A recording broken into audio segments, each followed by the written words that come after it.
If you're one of the many people out there who's concerned about saving for retirement, then stay tuned for this edition of Money in Your Pocket. Craig Cunningham from Wells Fargo Advisors will be here with advice for getting a retirement plan in place. He'll be talking about how the retirement landscape has changed and what steps you should consider taking to ensure you can retire the way you want to. We've got an interesting show just ahead, so stay right here.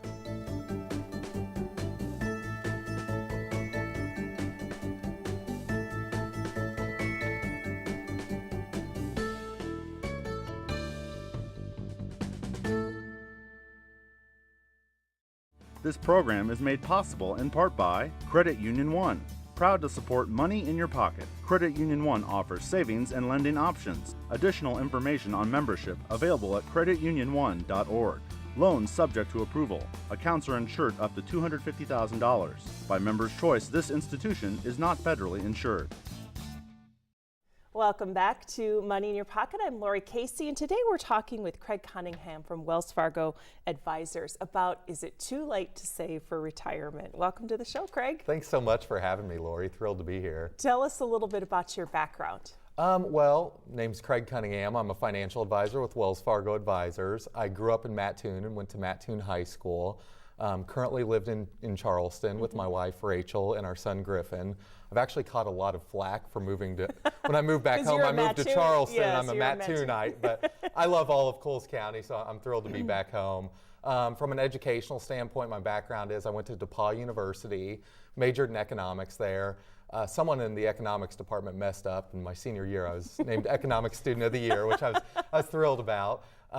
I'd read too many John Grisham books, I think, so I decided to go to law school after that.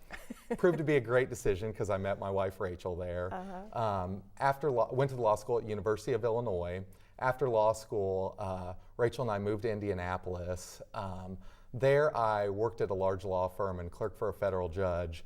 And in the large law firm setting, I was working in the litigation department, so it was very adversarial and at times tense. And I had always been really interested in investments and economics. And my dad's a financial advisor with Wells Fargo Advisors.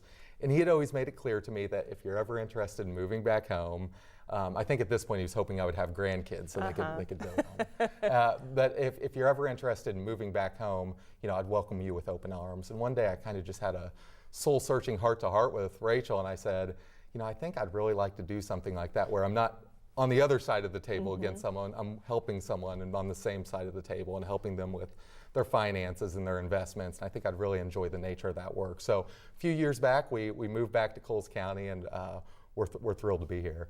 So when people find out about what you do for a living, what is their most common question for you about retirement? Yeah, I think, you know, in today's world, the questions of how much do I need to save and how do I need to save it are causes for considerable anxiety. And I think people, they come up with that question at different points in their lives. Some people are worried about it from their 20s, some people in their 30s, but most commonly, people in their 40s really seem to be getting nervous about that. And at that point, they really kind of ask that question a lot in hopes of kind of, I think, you lighting a fire under them and giving them a game plan of what they should be doing. How has the retirement scheme changed from maybe like my dad, who's 75, who retired with just a company pension and is doing fine? It's going to be very different for when you and I retire. Yeah, there has been a tectonic shift in the retirement landscape there. So if you look back in the 1970s, most companies did have a defined benefit pension. So when the person retired, they effectively got their gold watch, and they started getting monthly pension checks. And between that and Social Security, they're, for the most part, in many instances, taken care of. They viewed their maybe investment assets as sort of icing on the cake, so to speak. Well, if you fast forward to today, only about 70% of companies don't have any sort of defined benefit pension. It's all defined contribution or 401k-esque type of vehicles. What that means is more and more workers have to rely on themselves for their retirement savings. And that can be a wonderful thing if you're diligent and proactive. It can be a pretty scary thing if you're lackadaisical and put it off. So I'd urge folks really to avoid kicking the can down the road and start grappling with that immediately. All right. You may have to get your phone calculator out for this, but we had a great discussion about a lot of people change jobs. Sure. And so maybe you've left a job and you have a small, maybe you're only there a year or two and you've got, say, $5,000 and they Sure. send you a document that says, here's what you have left in retirement. What should you do with that $5,000? Roll it over? What would you do? You have a couple of different options. Potentially you could leave it with your former employer. Potentially you could roll it to an IRA, and there should be no tax consequences, no penalties for doing that as long as you do it correctly. Or potentially if you get a new job with an employer with a 401k and their plan document allows you to move those funds over there, you can do that. One thing I would caution folks to do, and I think this temptation is difficult to resist for some folks, I'd caution them not to cash it out and just spend the money. If it's a sum like $5,000, they may be tempted just to say, oh, the heck with it, I'm going to go do something fun with this. What they don't maybe realize or appreciate is that they're jeopardizing their retirement by doing that. So I did a quick calculation as we were talking in the hallway, and if someone has $5,000 and they add $1,000 to it for every year for 30 years, and they get a 9% rate of return, which may be a little aggressive, depends on how they're invested. That'd be historically pretty much in line with what the U.S. stock market's done since 1926. But in that scenario, they started with $5,000, added $1,000 each year for 30 years. After 30 years, they'd end up with over $200,000. If they take that $5,000 out and spend it and have to start fresh doing $1,000 a year, they only end up with between $130,000 and $140,000. So it's a stark difference just what that $5,000 can grow to over a meaningful period of time. And so my kind of advice would be, think carefully before you do that. Another issue with that is with relatively small balances, some 401ks do require you to take the money out, so you may not have an option to leave it with your former employer. You may have to roll it into an IRA. And you usually get some kind of paperwork that says, here are your options. Exactly. And what I would urge folks to do is when they're going through a transition time like that, consult with a financial professional, weigh your options, and figure out what's best for you from an individualized standpoint. So if people are watching and they're maybe in their early to mid 40s and they feel like they haven't saved enough for retirement, what should they do? I think, the very first thing they should do is stop, take a deep breath, don't panic, meet with someone and get a game plan in place. Study after study shows to the extent you can have a game plan in place that's written, drawn out, a roadmap for you to follow, you're more likely to follow it, you're more likely for that to come to fruition. And so maybe work with someone to help you define what your goals are. What do you truly want out of life? What do you want? What age do you want to retire at? How much do you think you'll need in retirement? What other external sources of income do you have? Can you expect a pension? What do you expect from Social Security? Do you have farm income, rental income, et cetera? And come up with a game plan that makes sense for you guys where you're not sacrificing too much today, hopefully, and you're still able to enjoy life today, but you're putting a workable plan into place that'll take care of your future self. So don't just sit there and wallow, do something. I always joke that inertia can be a pretty strong force in our business, and it's not very normal for people to wake up on a random Tuesday with just a burning desire to get their financial house in order. But, I would say a lot of times these issues are sparked through a conversation with a friend or some sort of educational moment, and you'll feel so much better. I think you'll feel a sense of calm if you say, okay, here's where we're at today, here's where we want to go, and this is how we get there. And that provides such a sense of security and certainty. So are there certain things, can you make it up? Obviously you're not going to have as much had you started diligently at 20 versus 40, but you can make it up. If you're in your 40s and you haven't really started yet, I would say don't panic, but maybe let's get hustling together. And what I would encourage you to do is first probably take a look at the liability side of your ledger, make sure your household debt's manageable. And also, strongly consider participating in a 401k if your employer has one, especially if there's matching dollars, because that's essentially free money. Also look at doing, on top of your 401k, maybe an IRA, whether it be traditional or Roth. Take advantage of all the tax-efficient buckets that there are out there. You had said that. I think that's you want to fill your tax advantage buckets. What are those? So your 401k, you may potentially have both a Roth option on your 401k and a traditional option. And there are also Roth IRAs and traditional IRAs. The difference is essentially the government has basically set those up saying we want to encourage folks to save for retirement. And the way they incentivize folks to behave is through the tax code. So it's just a matter, Roth versus traditional, of when you get your tax break. Okay. On the traditional side, you're lowering your taxable income as you put in, so what you put in is deductible. The money grows tax deferred, so taxes are not chipping away at it as it grows. But when it comes time to pull the money out, the government basically said, okay, I gave you a tax break at the front end. We want our revenue eventually. So when you pull the money out, you're looking at paying ordinary income tax rates on those traditional dollars. The Roth IRA is the flip side of that, where you're funding it with after-tax dollars, so you're not getting a tax break right away, but the money potentially grows tax-free. Whether you're eligible for beyond your 401k, whether you're eligible to do a traditional IRA, a Roth IRA, depends on a couple of factors like your adjusted gross income, also depends on whether you're covered by a workplace plan. So that's something to work with your financial professional on, your tax professional, to make sure that you are eligible to participate in all those different buckets, as we say. Real technical term. I know, it does get confusing because we just had a CPA on a few weeks ago who talked about, tax advantages, and I think that does get confusing for people. So really it's a question of, do you want to pay for the taxes now or later? Sure, and just a quick example, just to give folks a sense of how that would work. When it comes time and you're in retirement, let's say someone wants to go on the trip of a lifetime and they want to spend $3,000 on this mega trip that they're very excited about. If they pulled out of their traditional IRA and they were in the 20% tax bracket, they may need to pull, to net out $3,000 to themselves, may need to pull out $4,000, send $1,000 to the government, and then net them out $3,000. With the Roth, provided they've met all the criteria, when they pull the money out, they would just need to pull the $3,000 out. All right. So that's kind of a real world example. I think the burning question for so many people, and you hear this all the time, is how much do I need for retirement? Yeah.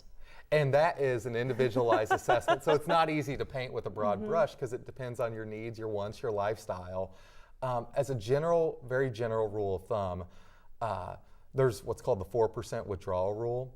And what that basically says is you've built up this large nest egg. You can comfortably take 4% off that per year. And that was actually, that phrase was, and that model was coined by a financial planner who used to be an aeronautical engineer, MIT guy. Okay. So it apparently took an aeronautical engineer to figure that out. But so a real world example of that would be, you have $1 million built up, 4% of $1 million is $40,000. Off your $1 million nest egg, maybe you could comfortably peel off $40,000 a year. And that's kind of a general, very broad rule of thumb. It doesn't always work necessarily. What I would say is that analysis is actually a little too simplistic because it's not accounting for taxes. So you have different types of accounts that are taxed differently. We talked about the difference between traditional IRA, which you're going to pay ordinary income tax rates on, Roth IRA, potentially tax-free, or just individual joint accounts that you have that are taxable, where you may be subject to dividend taxes, capital gains taxes, interest taxes. So what I guess I'm saying is $1 million in a Roth IRA is a lot different than $1 million in a traditional IRA. So really, you have to factor in the taxable status of it, and also a big elephant in the room is inflation that you need to factor in. If someone's retired for 25 years, which is totally possible given our life expectancies, they can reasonably expect prices to double over the course of the duration of their retirement.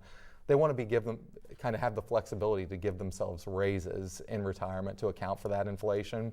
And so that's another strong consideration. So it's kind of a lot of variables at play. What I view the best thing we can do is take this glob of complicated stuff as financial advisors and turn it into something simple and workable for our clients so that they feel comfortable. Well, and I suppose you also have to look at, again, do you want to travel every year? Is your house paid for? How much debt do you have when you retire too? You bet. And the joke I always make to my newly retired folks is, now does every day feel like Saturday? Because you have a little bit more time, maybe a little bit more time to spend some money. What we usually try to do is build in a cushion for those first maybe 10 or 15 years of retirement of quote unquote fun money, where they're maybe traveling a little bit more, maybe doing some things on their bucket list that they haven't had a chance to do yet. And what I found is oftentimes, and it depends on the individual person, but maybe around age 75, 80, 85, they're more comfortable throttling back their spending and reducing some of those discretionary fun items. So we usually try to build that into our kind of roadmap, so to speak. So are you finding more people are delaying retirement, retiring later, or maybe working part-time?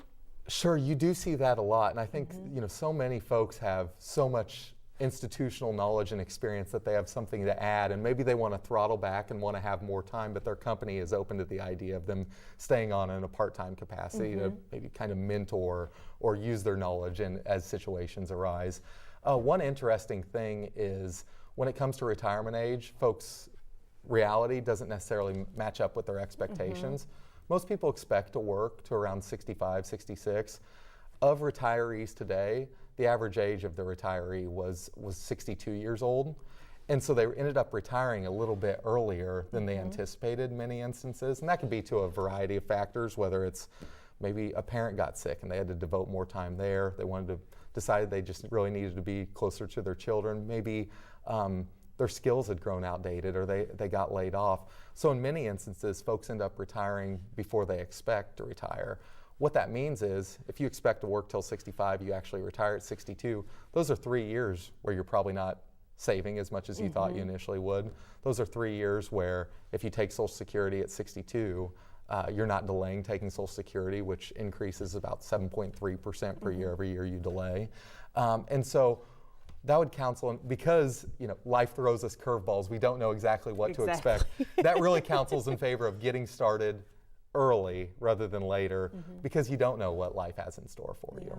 I should have asked this question earlier, but I guess there's no time than right now than to talk about the 3 ways of investing money that we often hear, and it's confusing, maybe not to you, but to people like me. You hear stocks, bonds, and mutual funds. I want you to go through those and explain what they are. Sure, yeah, I'd be happy to. So a stock is, you essentially have ownership in a company. So when you buy a share of XYZ company, you actually own part of XYZ. And dependent on just how the company does, that stock will fluctuate in value. A bond is essentially you're loaning a company money and they're making a contractual obligation to pay you back at a specified interest rate. A mutual fund is where you're essentially going out and hiring a professional money manager to manage your money with a very specific objective. That could be all stocks. Some mutual funds specialize in big company United States stocks. Some specialize in small company United States stocks. Some specialize in companies in Europe. Some specialize in bonds. There are lots of different mutual funds. I think taking a step back, what's really, really important there is everyone's different. Everyone has a different risk tolerance. Everyone has a different time horizon. Everyone needs to take a hard look at how their portfolio should be structured, the composition of it in terms of what percentage stocks, what percentage bonds. Normally, if you look historically, stocks have been a little bit more volatile, but they've also produced a greater rate of return over long periods of time. Now that's history. We don't necessarily know what the future holds. But that's something to keep in mind is, okay, if I have 10 years until retirement and I think I'm a reasonably growth-oriented investor, what's a reasonable portfolio construction for me? And the other thing that we do as part of a financial plan is really try to tell folks,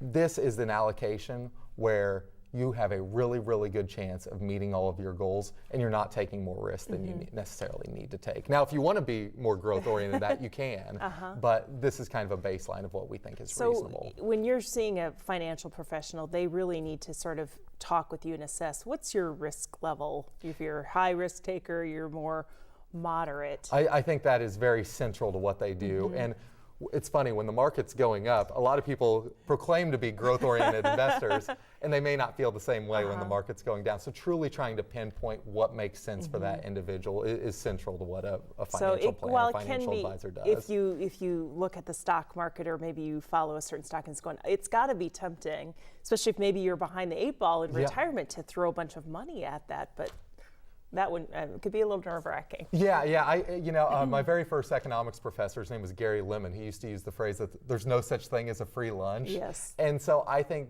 helping someone get in tune with what their true risk tolerance is and protecting them against 2 emotions can be really helpful. Those 2 emotions are fear, where people feel paralyzed and so they just decide not to do anything at all, and that can be detrimental to them. The other one is greed, where they're just chasing returns and maybe taking outsized risk in hopes of getting great returns, But what they really have to appreciate there is that risk is part of the equation, and you really have to have a good sense of what you're getting into. You had mentioned earlier when we were talking about taxes, you talked about dividends and capital gains taxes. When did those come into play? Sure. So I mentioned that with IRAs and 401ks, they're tax deferred, meaning taxes don't chip away at them as you're participating in those, contributing as the money grows. And just individual taxable accounts or joint taxable accounts, to the extent any of those securities produce dividends, capital gains, interest income, you're going to look at paying taxes immediately, and this can be kind of a confusing area, so I always urge folks to consult with a tax professional. Okay, so it gets back to that pay for it now or pay for it later. Yeah, exactly.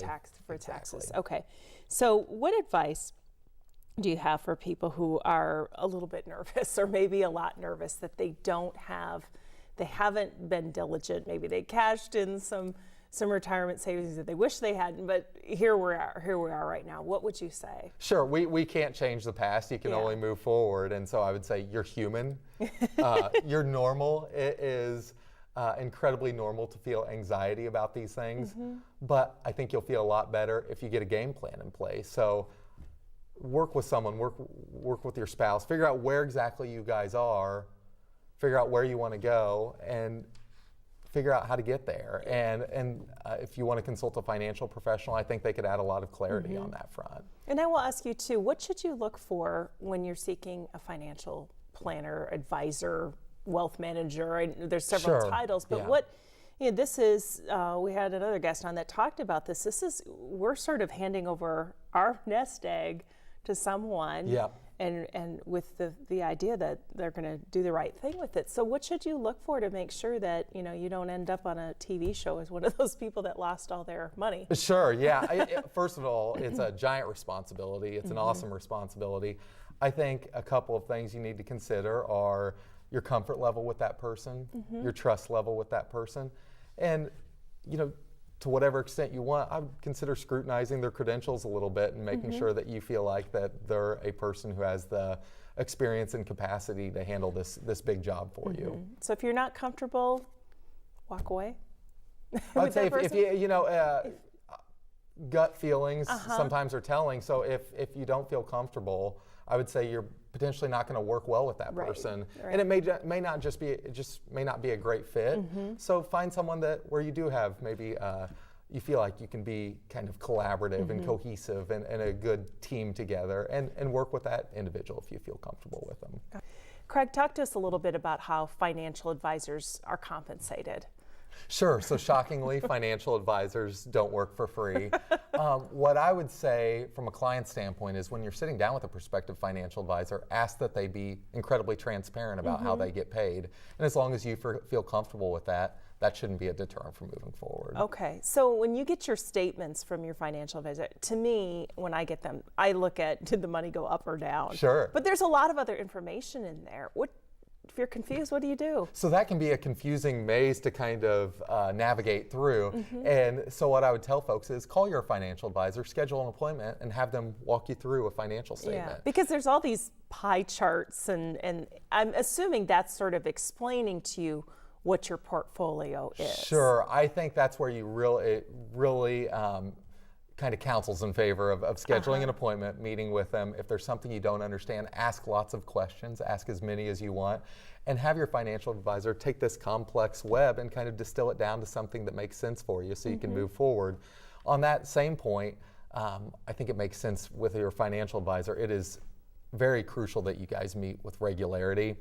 Life changes, and with that, financial plans can potentially change. They are not static documents. So because these are such fluid documents, it makes a whole lot of sense to schedule reviews with regularity, ask good questions, and develop that rapport so you guys can move forward in a constructive way. So it is okay. Maybe you started 10 years ago with kind of a conservative plan.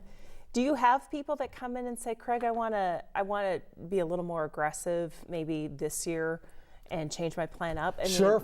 You can change these things around. Yeah, right? Absolutely. These are not static things, and so you can change based on your risk tolerance, based on your time horizon. Maybe some variable has changed in your life where you think it makes sense to be a little more growth oriented. Maybe Wells Fargo's forecast is very positive, and that you find that to be very compelling.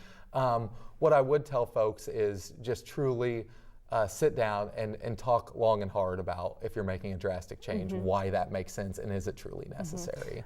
One last question, you know, probably in the 2007, 2008, when everything went like this, how should regular people look at like the stock market? And when you look at those numbers, if they're going up or down, should you be freaked out if they're constantly going down? Or if you get your statement and the amount is not going up, how should you look at that? I think that gets back to my earlier point of financial advisors can help protect you against fear. Okay. And it's very natural for things to fluctuate in value. Over any long period of time in our nation's history, it's been a good thing to invest in the stock market. And I'm talking about 15, 20-year periods of time. That being said, there are risks associated with it. So going into it, I think you have to have an appreciation for my account value is potentially going to fluctuate and could potentially fluctuate to the downside.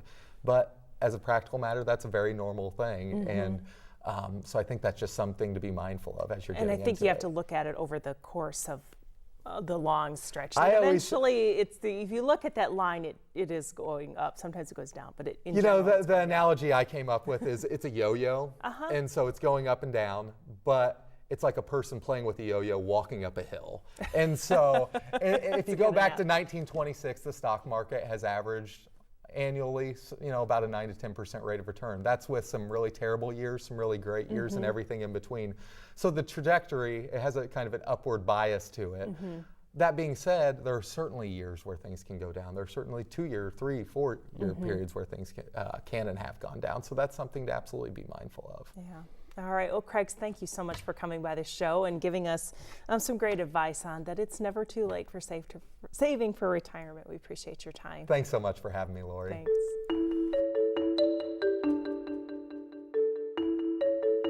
Here's the bottom line for retirement. The landscape has changed, and most likely you will need more than just a pension and Social Security. So consider other retirement savings options such as a Roth and/or a traditional IRA. Craig recommends making a retirement plan and putting it into action now. The financial world can be confusing to many of us, so seek out a financial professional who can help you get the most from your retirement savings. And finally, Craig recommends to just take a deep breath and get started. Well, that's our show for this week. Thanks for joining us, and we'll see you soon for the next edition of Money in Your Pocket. This program is made possible in part by Credit Union One.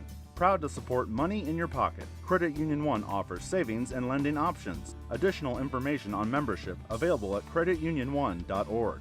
Loans subject to approval. Accounts are insured up to $250,000. By Members' Choice, this institution is not federally insured.